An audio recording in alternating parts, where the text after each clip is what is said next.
과학들이 합쳤으니까 시운 과천이 없어지고 안산항에도 없어졌는데 과천항이 하나만 남았으니까 나중에 합병이 돼가지고 이 과천 사람들이 그걸 매각을 해서 그렇죠. 그때가 이제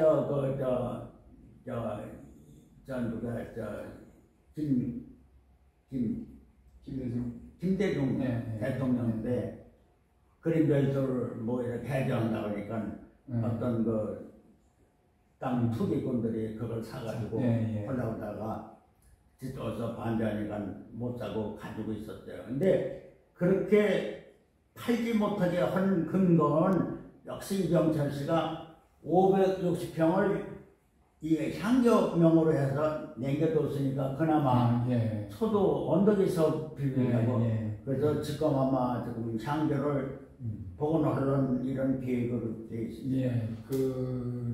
그 자리에 향교도 저 과천에서 팔을 뻔한 거를 잡았다는 그런 말씀 들었습니다. 그러니까 원장님이 수많은 일들을 쭉 하시고 그 다음에 이제 문화원장이 되셨는데 그때 문화원이라고 하는 체제에 상당히 많은 변화가 있었죠. 1994년도에 지방문화원 육성법이라고 하는 법률이 새로 정리되면서 제정되면서 그런 얘기를 하시니까 그러는데 여기 발월 출장소 때 그때 공무원이 전부 발월 이제 경기도 직원들이고 그러니까 행정에 너무 문외한이니까 여기 이 고장의 어른들 지식인들을 접촉을 해가지고 어떤 법적인 사단법인도 아니고 임의적인 그 문화원이라는 게 있었어요. 거기에 이제 우리 집안에 유해엽 씨도 이제 관여했었고 그렇게 해서 오다가 1994년인가 문민정부가 되면서 그때 그 김영삼 대통령께서 문민정부는 문화를 앞세우는 문민정부다 해가지고 문화원 지방육성법을 만들어가지고 법으로 그래가지고 1994년도 그게 시행이 되면서 그때 이미 한 2년 그 자생적인 문화원장을 하고 있다가 2년 되던 해에 그 법에 의해서 초대 문화원장이 된 거죠. 그렇죠. 그러니까 이제 옛날에 문화원은 어떤 법적 뒷받침이 확실하게 주어져 있지 않았고 사전법인의 혼용 과정이죠. 그런 거를 이제 정식으로 국가에서 법률을 채택을 해서 전국에 걸쳐서 그 당시에는 문화원이 없는 시군도 상당히 많이 있었죠. 그러니까 이제 그러한 그 없는 시군도 모두 박물관을 만들고 거기에 대해서 국가가 지원을 해준다. 그게 지방문화원입니다. 그렇죠. 그래가지고 전국 문화원 연합회도 만들고 그래서 본격적으로 지방문화야. 그러니까 각 지방의 지역사가 그때부터 이제 막 활발하게 지방문화원 육성법이 생긴 거예요. 그러면서 그때부터 이제 각 지방마다 역사책도 많이 내기 시작하고 그래서 원장님이 초대 그 새로운 문화원의 원장님이 되시면서 제일 먼저 하신 사업이 안산시 상중하가 제가 주관이 돼가지고 그때 각 분야의 저명한 학자들을 불러가지고 시사를 편찬하게 된 거죠.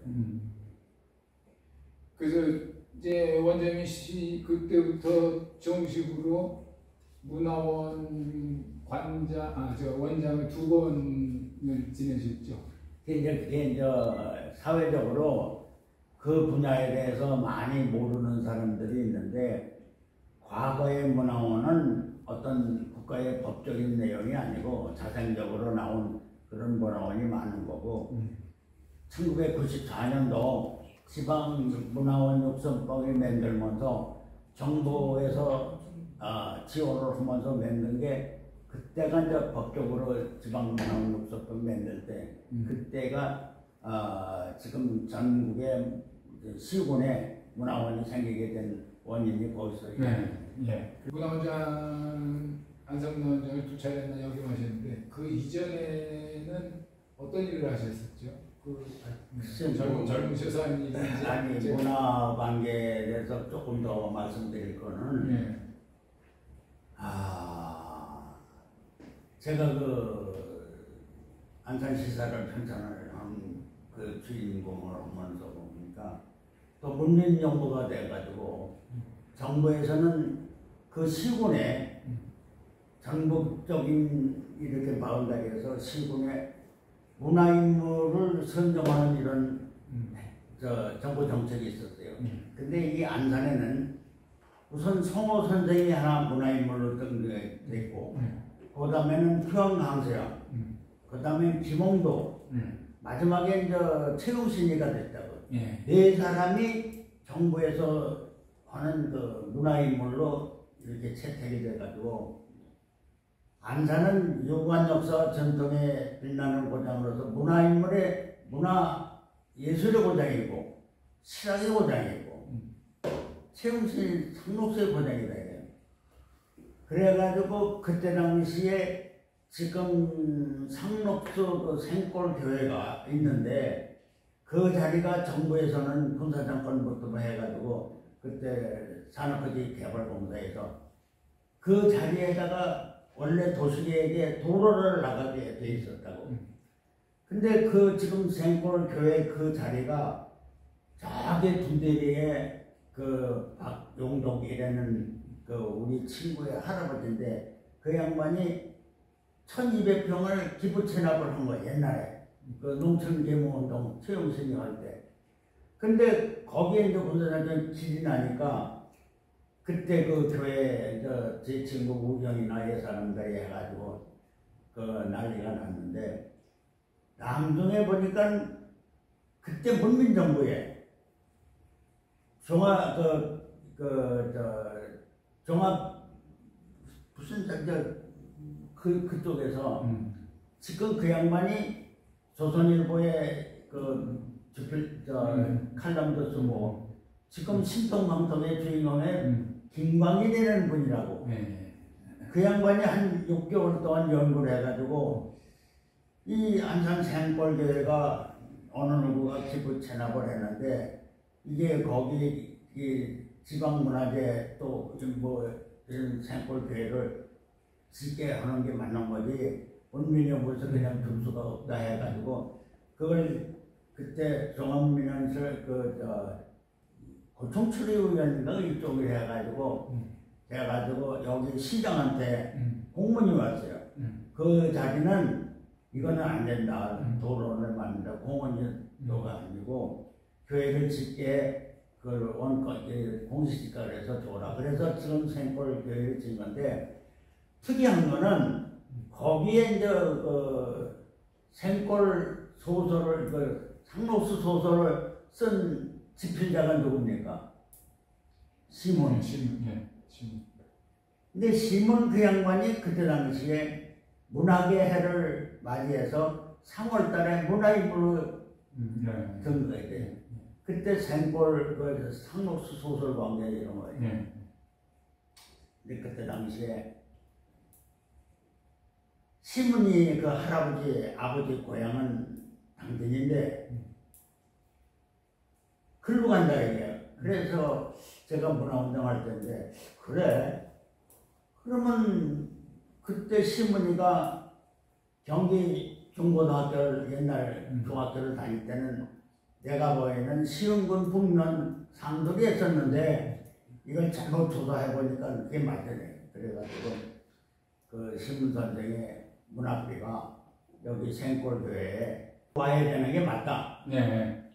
그래서 당진으로 가는 거는 관계성이 없고 신문의 문학비는 일로 와야 된다라고 또 그때 농촌개명대 여자 주인공도 최웅신이가 여기서 한 거 아니냐 처녀 때 그러니까 그래 일로 줘야 된다 해가지고 6,500만 원의 그 국가 비용을 들여가지고 신문의 문학비가 생골교회 앞에 있습니다.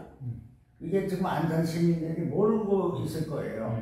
정부에서 서울에 부산에 둔 게 아니고 안산 상록구 생골 교회 앞에다가 6,500만 원을 들여서 신문의 문학비가 거기 서 있어요. 근데 그게 어떻게 되냐면 그 신문이가 당선이 됐느냐면은 그 저항실에는 신문의 문학비가 문학사의 유명한 그 저항시로 이 당선이 돼가지고 그게 그렇게 됐다는 얘기가 있는데 그 내용이 뭐냐면은 굉장히 길어요.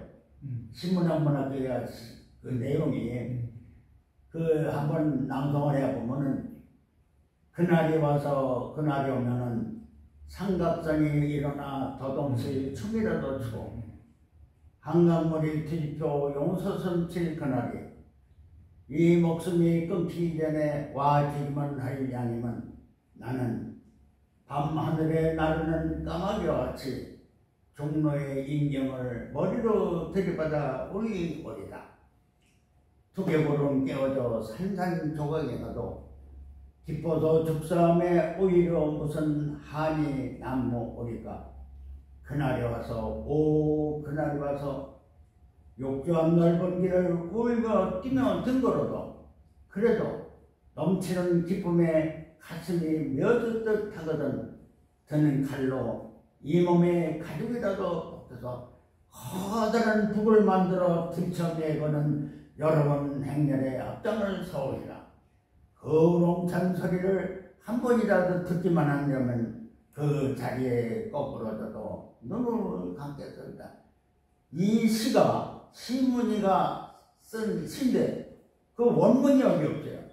시 제목은 그날이 와서 그 원문을 지금 그날이 오는 시 옆에다가 이런 그 오석에다가 이렇게 써서 원문을 이렇게 하면 어린아이들 뭐 학생들 와서 그걸 읽어보면은 어린아이들이 그런 긍지 자부심을 갖고 안산에 대한 거기서 자라고 했던 자부심을 느낄 때 그게 바로 애국심으로 승화한다는 걸 생각해서 한 100만이면 된대요. 그 오석에다가 그 시비의 원문을 새겨놓는 운동을 했으면 좋겠다는 혼자 그런 생각을 갖고 있어요.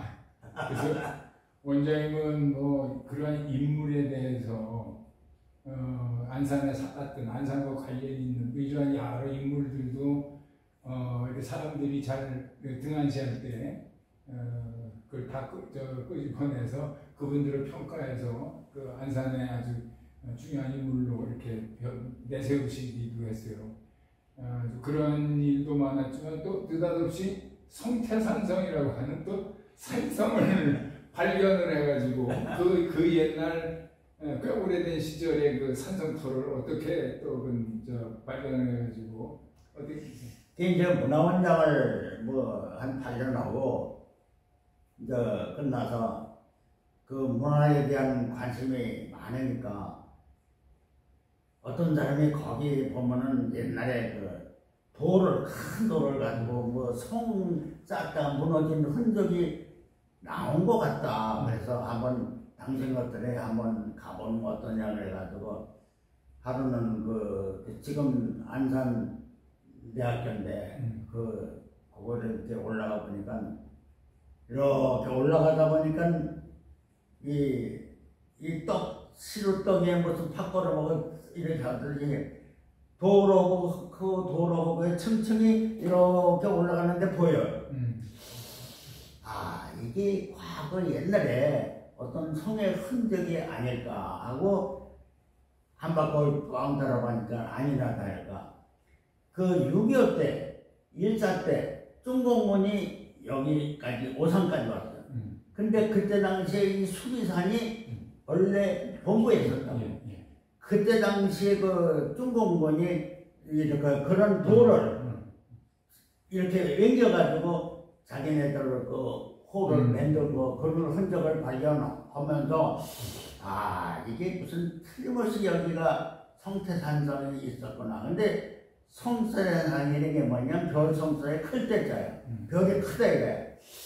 그럼 뭔가 있을 텐데 해가지고 이렇게 내려와서 비석을 보니까 거기 어떤 그 절이 있는데 그 절에도 비슷한 내용이 있는 게 있어요. 그래가지고 그때 문화인류학과 교수가 백일홍 교수라고 여기 한양대에 있는 분이 있는데 제가 문화운동할 때 이제 가깝게 지낸 분이에요.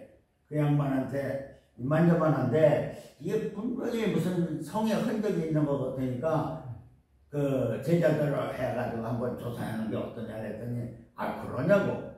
그래서 이제 그 양반이 제자들 들어가 보니까 뭐 이렇게 조사해 보니까 성의 흔적이 나온 거예요. 그게 이제 제가 그 양반이 아주 그 논문 쓴 것도 있는데 그게 성태산맥이에요. 그러니까 거기서 보면 바로 수원 쪽인 평야고 수원 쪽에 이제 오산에 그때 이제 거기 성이 있는데 그거 마주보는 거예요. 그러니까 이게 보통 분들 같으면 그냥 지나칠 수 있고 등산을 해도 그냥 지나갈 수 있을 텐데 그런 거에 대해서 상당한 관심을 갖고 보셨다는 게 그만큼 안산 문화에 대해서 그만한 정을 갖고 계시고 뭔가 이제 힘을 갖고 계시기 때문에 이렇게 하신 걸로 이제 됩니다. 그래서 그런 성태산성뿐만 아니라 또 이제 땅으로 내려와서는 그 이제 이 총문당을 복원해가지고 기부 체납하도록 이렇게 여러 조치를 하셨는데 그런 것도 상당히 의미가 있고 뜻이 긴 시간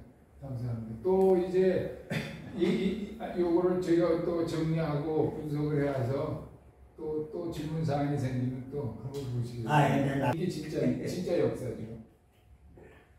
수고하셨습니다. 네, 고맙습니다. 아유, 수고하셨습니다. 고생하셨습니다.